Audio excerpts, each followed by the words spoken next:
This presentation will cover the aspects of cultural identity and language and their effects on international diplomacy and its many facets. Throughout history, diplomats used their talents to aid their nations in trade, peace, and formal agreements. These skills were of great use for nations seeking such agreements. Though it is strange to think of how these agreements came to pass, with issues such as a language barrier, differing cultures, and even disputing nations. The purpose of such diplomatic actions was to strengthen the state, nation, or organization it serves in relation to others by advancing the interests of its charge, as was said by Marx. The first step in diplomatic success is understanding the culture of the other party. Culture, as defined by Massianus, is the social behavior and norms found in human societies.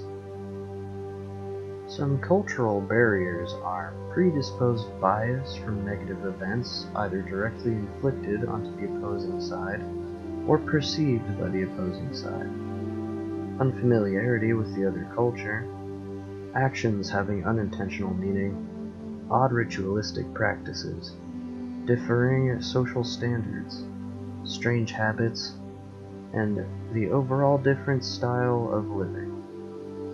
A diplomat who is capable of learning the culture breaks down these cultural barriers, makes the diplomat less alien, more relatable, and allows the diplomat to reach people on a more familiar level.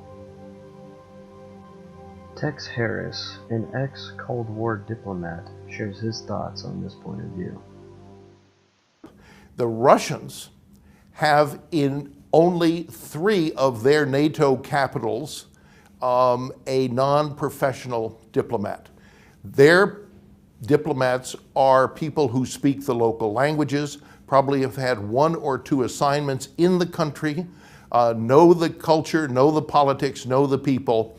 We're sending people who are great Americans, very successful in producing soap operas in Hollywood or in running hotel chains, but they are not qualified to represent and lead American interests in frontline countries in our diplomatic confrontation with Russia.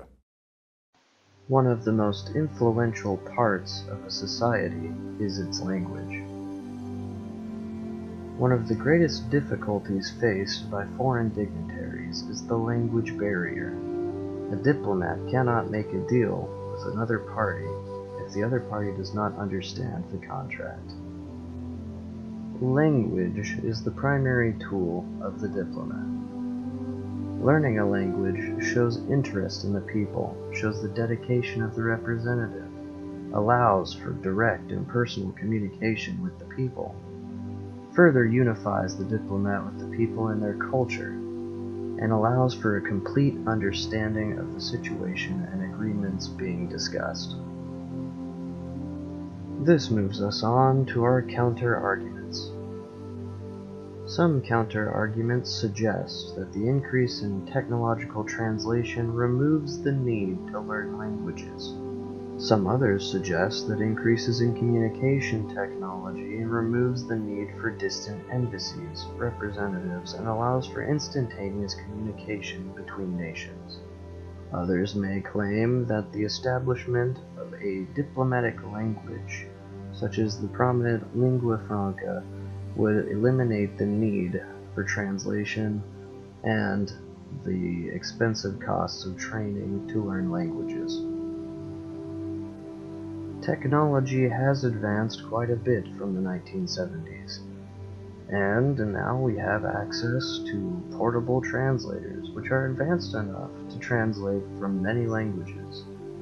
It is very convenient, reduces the cost of training, functions well enough to get our points across, and aids new diplomats that are coming into the field and have no prior knowledge of the language they will be using. To refute these claims, I state that technology is not currently adequate at translating. It may be useful for day-to-day tasks, but is not an adequate substitution for technical language. It is also common for such translators to translate phrases directly, which tend to not have the same meaning. It is also important to note that eliminating convenience shows dedication, and actually speaking the language shows how much the diplomat cares about the people and the culture in which he serves. It also takes less time to speak in only one language. With the increase in development of communication technology, communication worldwide is now instantaneous. Leaders can communicate directly with other leaders. This direct communication eliminates the need for such foreign dignitaries, and thus these representatives are no longer directly required. To refute this counter-argument, I state that there is a power with face-to-face negotiation. Also, the previous lack of mentioned skill may apply to the leaders in question.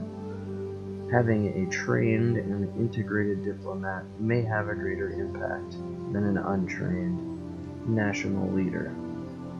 Though the communication is faster, the effort expended for personal contact shows greater dedication to the cause. And as I stated before, removing convenience shows the dedication to the work at hand. Finally, we have the argument of having a set diplomatic language. Having such a language does provide an even playing field, ensures that everyone understands the subject at hand, can be easily translated if needs be, and eliminates the possibility of miscommunication.